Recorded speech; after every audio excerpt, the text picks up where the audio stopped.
My name is Kate Lamb, and I'm presenting why the movie Heathers is a cult classic.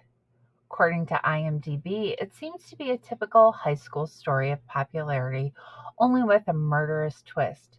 But it is more than that. It is a grim comedy with sarcastic humor that masks an exploration of the darker side of human nature of teens and learning their place in the world. In a nutshell, for this story, Veronica, played by Winona Ryder, joins the powerful high school clique named the Heathers, which is the name of the three other girls. Veronica works on the student newspaper writing a popular column. She's an expert at forgery, which the Heathers use to play pranks. Veronica is attracted to bad boy new student JD, played by Christian Slater, who makes a big statement by pulling out a gun on jocks Kurt and Ram during the lunch when they tried to bully him. Veronica goes to a party at Remington University with lead Heather Chandler, and they get in a fight. Heather threatens to ruin Veronica at school on Monday. Later at home, Veronica enlists JD to pull a prank on Heather, and JD ends up killing Heather. To cover it up, he has Veronica write a suicide note. Heather Chandler becomes martyred, and Veronica laments that she is more popular in death. Afterwards, Ram and Kurt go on a double date with Heather McNamara and Veronica, where Veronica leaves and Heather is sexually assaulted.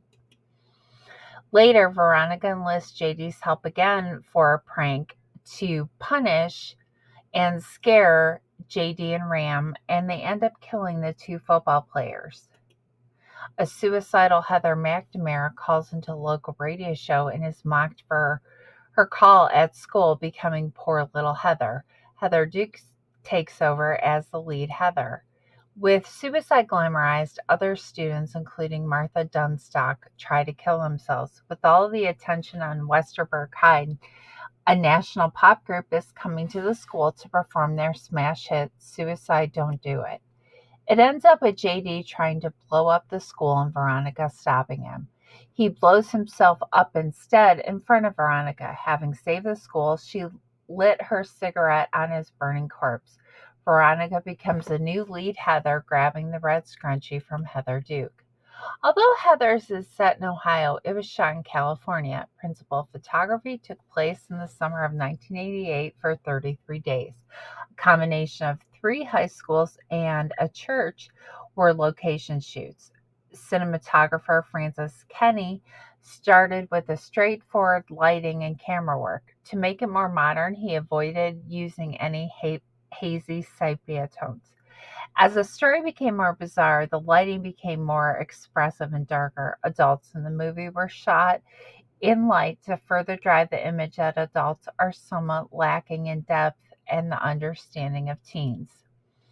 It was released at Sundance in January of 1999. It was released in the US late March of 1999. Interesting fact, the distribution company New World was going bankrupt. They changed the more gruesome ending where everyone dies to only where JD dies in hopes to get the film into more theaters. The dark nature turned out to be off putting for regular audiences. It was a box office flop. With a $3 million budget, the opening weekend was 177,000 and total worldwide was 1.6 million. Its saving grace was that it went to VHS in fall of 1989 to recoup some money. The dark nature appeared to home audiences. Home rentals helped the cult following of Heathers. The movie was driven by the director or by the writer and not the director. Daniel Waters was working at a video store when he was writing screenplays. He wrote Heathers, convinced it was a hit. He thought that only director Stanley Kubrick should be the director, and the introductory high school cafeteria scene was based off a Full Metal Jacket. Director Michael Lehman was a graduate of the USC School of Cinematic Arts and knew Waters. He became the director of Heathers to fulfill a contractual obligation to New World Productions.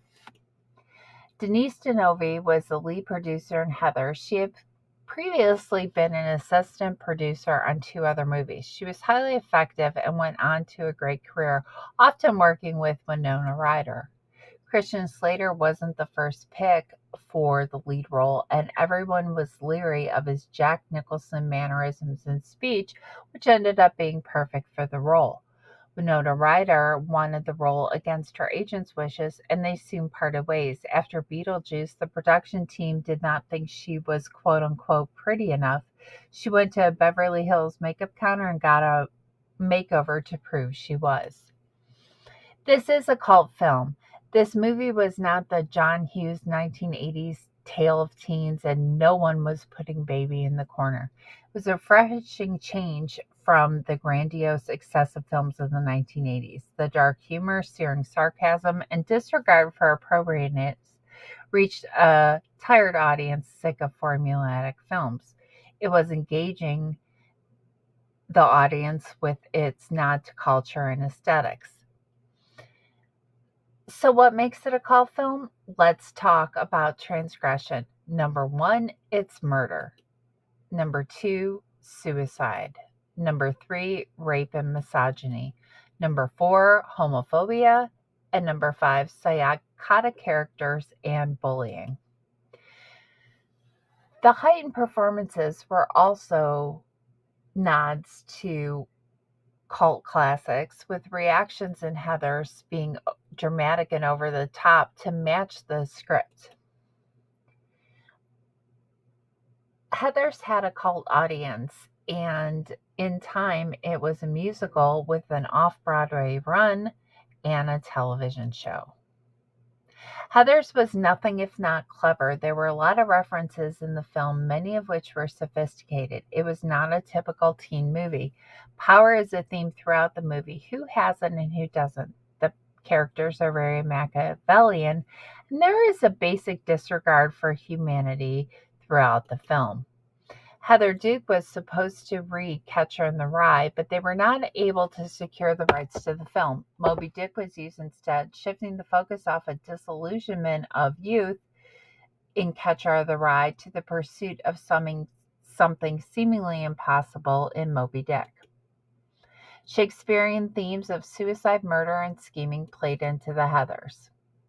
The red scrunchie signifies power. The Heather who is in charge of the group wears it, but the Heathers and Veronica all had their special colors.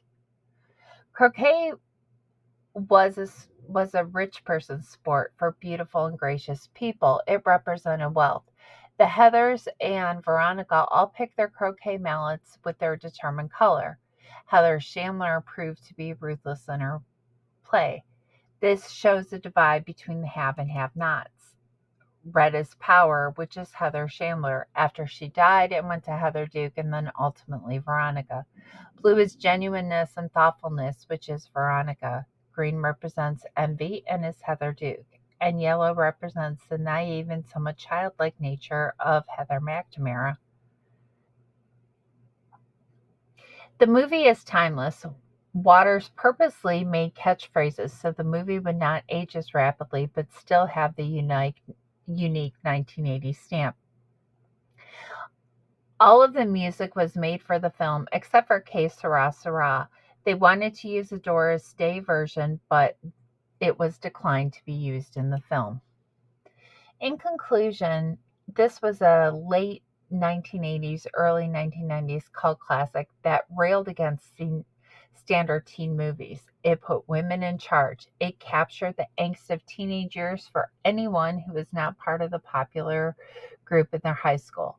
It transcended boundaries with its unapologetic dark humor. Heathers may not stand the test of time with controversial handling of subject matter, but that remains to be seen. Thank you for watching.